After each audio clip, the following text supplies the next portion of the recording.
अस्सलाम वालेकुम, welcome back to another video. क्या हाल चाल है जी आप सब लोगों का। उम्मीद करता हूँ खैरियत से होंगे। 7.2 एक्सरसाइज कंटिन्यू थी हमारी। क्वेश्चन नंबर 10 तक हमने कर लिया था। इस एक्सरसाइज में क्वेश्चन नंबर 11 करेंगे। चेक हमने क्या करना है, वेदर द टू लाइंस, दो लाइंस हमें दी हुई हैं, बतानी है कि क्या वो एक दूसरे के पैरेलल हैं या परपेंडिकुलर हैं या दोनों में से कोई भी नहीं है। तो जैसे क्वेश्चन नंबर ये है, इसके अंदर दो लाइंस हैं। फ़र्ज़ करें ये लाइन L1 है और ये L2 है, और मैंने ये बताना है कि क्या ये पैरेलल हैं या फिर परपेंडिकुलर हैं या दोनों में से कुछ भी नहीं है, क्या रिलेशन है इनके दरमियान। तो क्वेश्चन नंबर है जी 11, इसका ये पार्ट है जिसमें हमें L1 इक्वेशन है 2x + y - 3 = 0, और एक दूसरी इक्वेशन है जो कि है 4x + 2y + 5 = 0। हम क्या करेंगे, दोनों की पहले निकालेंगे स्लोप। उसके लिए हम यूज़ करते हैं जो पिछली एक्सरसाइज में हमने किया था, पॉइंट स्लोप फॉर्म। ये इक्वल है 0 के। तो पॉइंट स्लोप फॉर्म हम यूज़ करेंगे। यहाँ पे पॉइंट स्लोप फॉर्म क्या होती है, y = mx + c। यहाँ पे ये जो m होता है ये स्लोप होती है। तो हम इस इक्वेशन को भी इस शक्ल में कन्वर्ट करेंगे और स्लोप इजीली निकल आएगी और इसकी भी निकल आएगी। तो पॉइंट स्लोप फॉर्म हमने यूज़ कर दी है। पहले इसको पॉइंट स्लोप फॉर्म में कन्वर्ट करें तो y को इसी साइड पे रखेंगे, बाकी दूसरी साइड पे चली जाएंगी। तो ये 2x इस तरफ आके माइनस का हो गया और 3 है जो प्लस का हो गया। सिर्फ हमने y को इस तरफ रखा, बाकी चीज़ें उठा के दूसरी तरफ ले गए, तो ये पॉइंट स्लोप फॉर्म बन गई। इसमें जो अब x के साथ रकम होगी वो स्लोप होगी। तो यहाँ पे x के साथ क्या है, -2। सो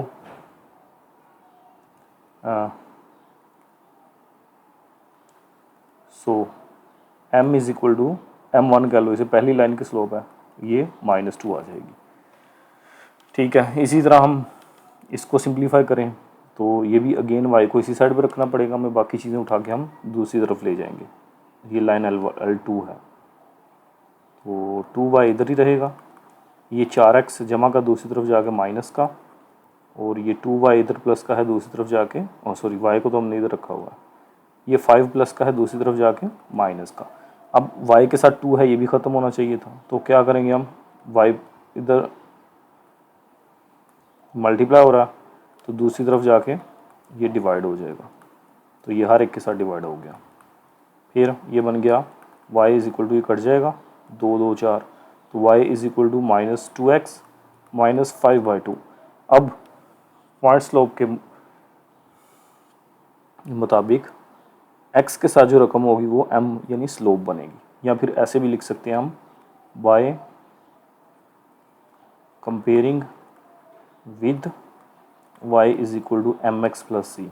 तो यहाँ से m क्या आ गया, m2 इसे कह लो क्योंकि सेकंड इक्वेशन है, तो m2 आ जाएगा -2 के। तो यहाँ पे अगर हम गौर करें आंसर में हम क्या लिखेंगे, फिर दोनों की स्लोप एक जैसी है, बराबर है। तो हमने 2-3 चीज़ें पढ़ी थी पैरेलल के लिए। पैरेलल में क्या होता था कि अगर दोनों स्लोप्स बराबर आ जाती हैं तो वो पैरेलल कहलाता है। परपेंडिकुलर क्या था कि अगर दोनों स्लोप को मल्टीप्लाई करें तो आंसर हमारा -1 आना चाहिए। अगर ये कंडीशन सेटिस्फाई होती है तो फिर इक्वेशंस परपेंडिकुलर होती हैं आपस में। अगर दोनों की स्लोप बराबर होती है तो पैरेलल। अब चूँकि हमारे पास एज m1 = m2 दोनों स्लोप बराबर आ गई हैं, सो इक्वेशंस आर पैरेलल। तो इक्वेशंस पैरेलल हैं। ये इसका फर्स्ट पार्ट था। बी की बात करें अब हम, तो बी मेरे पास है अगेन दो इक्वेशंस हैं मेरे पास। पहली है 3y = 2x + 5, और सेकंड है 3x + 2y - 8 = 0। तो पॉइंट स्लोप फॉर्म में कन्वर्ट करेंगे। क्या तरीका है, y को एक साइड पे रखेंगे हम, बाकी उठा के दूसरी तरफ। तो ये x वाली रकम माइनस की हो गई और 8 जो है ये जमा का होगा। फिर 2 इधर ज़रब हो रहा है तो दूसरी तरफ जाके तकसीम हो जाएगा दोनों टर्म्स के साथ। तो ये अब यहाँ पे कट जाता है, 4 2 8। तो ये बन जाएगा y = -3/2x + 4। अब by comparing with y is equal to m x plus c. तो ये जनरल फॉर्म है, तो यहाँ से x के साथ जो पड़ा होगा वो ये m बन जाएगा, जो कि यहाँ पे सेकंड इक्वेशन है, फर्स्ट ये है। तो m2 निकल आया मेरे पास -3/2। इसी तरह इसको सिंप्लीफाई करेंगे, y पहले ही एक साइड पे है, ठीक है, क्या पहले एक साइड पे है क्वेश्चन के अंदर, ओके, y पहले ही एक साइड पे है और 3 इधर मल्टीप्लाई हो रहा है, तो दूसरी तरफ जाके डिवाइड हो जाएगा, कटिंग नहीं होती। फिर इसे भी कंपेयर कर लो, by comparing with y is equal to m x plus c. तो यहाँ से m क्या निकल आएगा 2/3, तो m1 ये कह लेंगे क्योंकि फर्स्ट इक्वेशन है। तो m1 बराबर आ गया 2/3 के। दोनों की हमने स्लोप्स निकाल ली, फिर हेंस m1 m2 के बराबर है, m1 is not equal to m2। तो जब m1 m2 के बराबर नहीं है सो नॉट पैरेलल, तो ये पैरेलल नहीं होंगी, ठीक है। फिर परपेंडिकुलर का चेक करेंगे, परपेंडिकुलर के लिए क्या है, एज m1 डॉट m2 बराबर m1 क्या था 2/3 और m2 क्या है -3/2। तो 3 से कट गया, 2 से, बाकी -1 बच गया। तो जब m1 m2 को मल्टीप्लाई करें -1 आंसर आ जाए, तो फिर हम कहते हैं both equations are perpendicular to each other, ठीक है। दो ही रिलेशन, अगर ये दोनों बराबर हैं तो पैरेलल, अगर दोनों को मल्टीप्लाई करने से जवाब -1 आ जाए तो परपेंडिकुलर। तो सेकंड इक्वेशन जो है वो परपेंडिकुलर है दोनों एक दूसरे के। फिर सी पार्ट है इसका, सी पार्ट पे अगेन हम उसी तरह करेंगे। सी है इक्वेशन 1 है 4y plus 2x minus 1 is equal to 0, और इक्वेशन 2 है x minus 2y minus 7 is equal to 0। Again उसी तरह हम पहले y पॉइंट्स लो फॉर्म में कन्वर्ट करेंगे, तो y को एक साइड पे रखेंगे, 4y is equal to 2x दूसरी तरफ जाएगा तो माइनस का, और -1 दूसरी तरफ जाएगा तो प्लस का। फिर 4 इधर मल्टीप्लाई हो रहा है तो दूसरी तरफ जाके ये डिवाइड हो गया, ये कटिंग हो रही है 2, तो ये बन गया y is equal to -1/2x plus 1/4 bye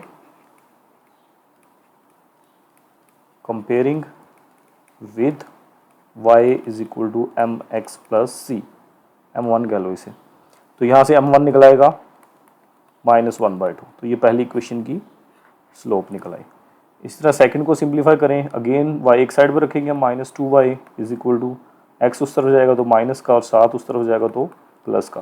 फिर 2 इधर मल्टीप्लाई हो रहा तो दूसरी तरफ जाके डिवाइड हो जाएगा, और साइन भी साथ लेके जाएगा क्योंकि हमें y के साथ साइन नहीं चाहिए। तो ये इससे कट गया 1/2x, और ये जमा माइनस -7/2 बाय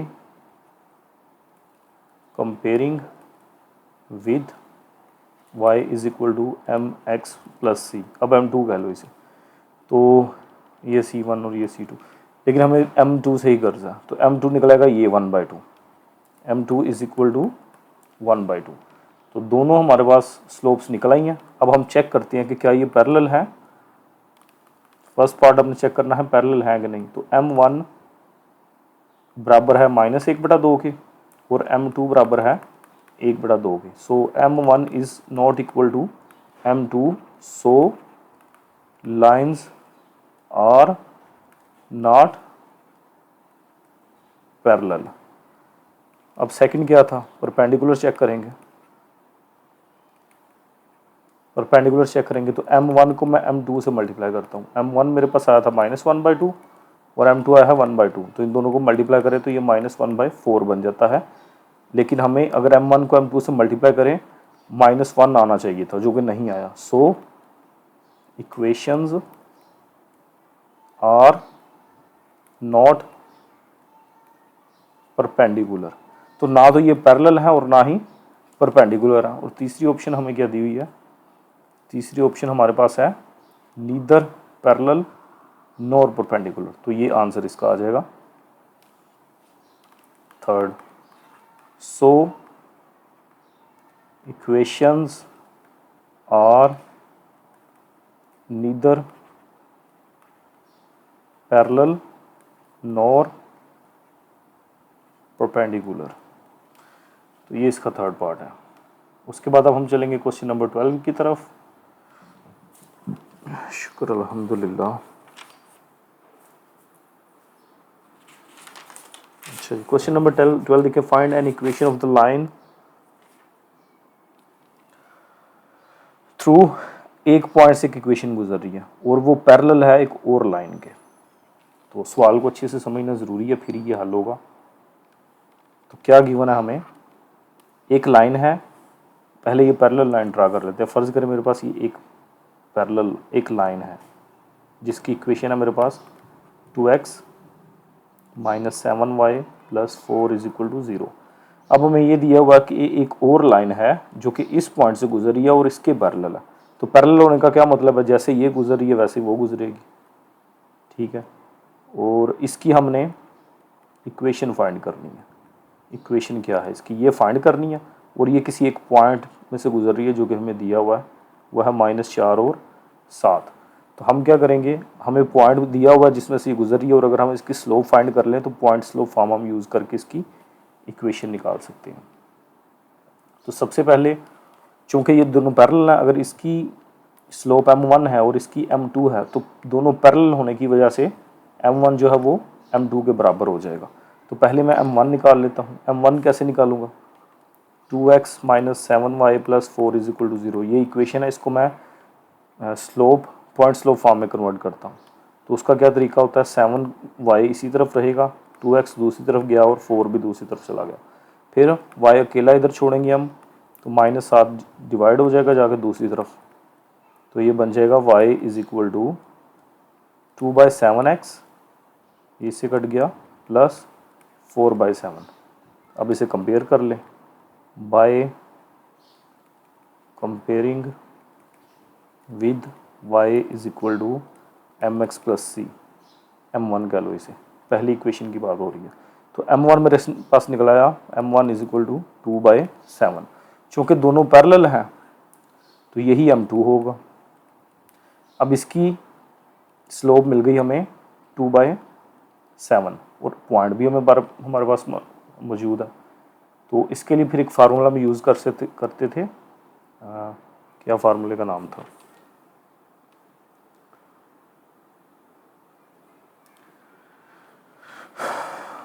वो हमारे पास कुछ यूँ करके था, slope is equal to y minus y1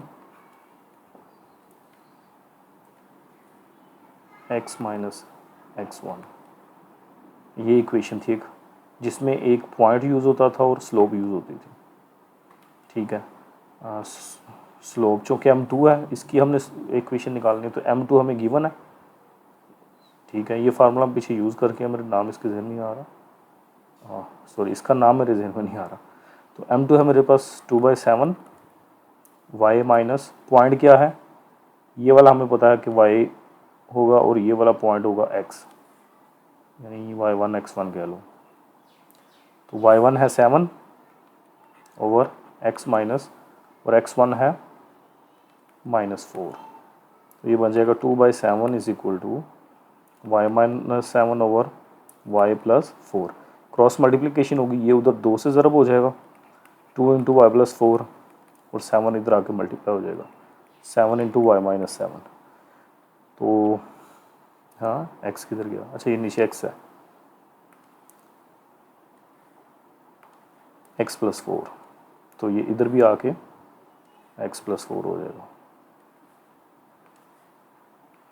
फिर 2 मल्टीप्लाई होगा तो ये 2x प्लस 8, 7y माइनस 49, सबको एक साइड पे ले जाएं, 2x plus 8 minus 7y plus 49 is equal to 0। इनके साइन चेंज हो गए। फिर 2x इसी तरह आ गया, फिर उसके बाद y वाली वैल्यू लिख लें -7y, फिर 49 जमा 8, तो ये कितना हो जाएगा। क्वेश्चन नंबर हमारे पास था 11 था, 9 12,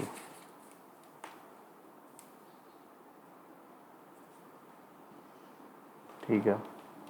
2x माइनस 7y और 49 और 8, 7 57 इज इक्वल टू 0। तो ये इक्वेशन आ गई सेकेंड लाइन की जो कि पैरेलल थी। हमने क्या किया था, हमने इसकी स्लोप निकाली, वो इसकी स्लोप के बराबर है, और हमने फिर पॉइंट स्लोप वाला फार्मूला यूज़ कर लिया, उसमें पॉइंट पुट किया, स्लोप की वैल्यू पुट की, और ये हमारे पास इसकी इक्वेशन फाइंड आउट आ गई। और ये फार्मूला है जो हमने मुतलका फार्मूला जो यूज़ किया हमने। उसके बाद जी क्वेश्चन नंबर है 13, find an equation of the line joining line through. अब इस पॉइंट में से लाइन गुजर रही है और परपेंडिकुलर की बात आ गई। परपेंडिकुलर के लिए आपको याद होगा फार्मूला था m1 को m2 से ज़रब देंगे और जवाब आएगा -1। ये फार्मूला परपेंडिकुलर के लिए, पैरेलल के लिए होता है m1 बराबर m2। तो perpendicular to the join of, इसके पर इससे एक लाइन बन रही है तो ये इसके परपेंडिकुलर है, ठीक है। तो अगेन हम उसी तरह अगर हम एक लाइन बनाए, फ़र्ज़ करें कि एक लाइन ये है, ये ए है -15 और -8, और ये बी है 10 और 7, यानी ए और बी के मिलने से एक लाइन बन गई। फिर एक और लाइन है जो कि इस लाइन के परपेंडिकुलर है, यानी ऐसे परपेंडिकुलर 90 डिग्री का ज़ाविया जो बनाती है, ठीक है।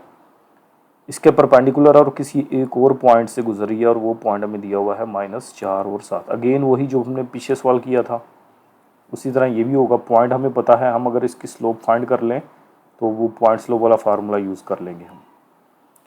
तो इसकी स्लोप कहाँ से निकलेगी, इसकी स्लोप से। इसकी स्लोप और इसकी स्लोप दोनों को ज़रब दें तो -1 आता है, क्योंकि ये दोनों परपेंडिकुलर है। इसकी स्लोप m1 है, लेट की है हमने, और इसकी m2 है। पहले हम m1 निकालेंगे। अब m1 निकालने के लिए हमें 2 पॉइंट दिए हुए हैं, और इसके लिए हमने फार्मूला एक यूज़ किया था y2 - y1। अगर 2 हमें पॉइंट दिए हों तो x2 - x1, तो इससे ये स्लोप निकलेगी।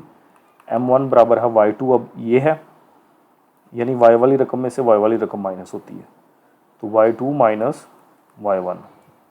फिर x2 वाली रकम में से x2 वाली रकम माइनस होगी, 10 - -15। तो ये m1 बराबर आ गया 7 + 8 और 10 + 15। तो ये बन जाएगा m1 इज इक्वल टू 15/25। फिर ये कटिंग होती है, तो 5 पे 5 3 15 और 5 5 25। तो m1 स्लोप मेरे पास आ गई 3/5, यानी इसकी स्लोप, इस इक्वेशन की स्लोप आ गई जो कि आई है 3/5।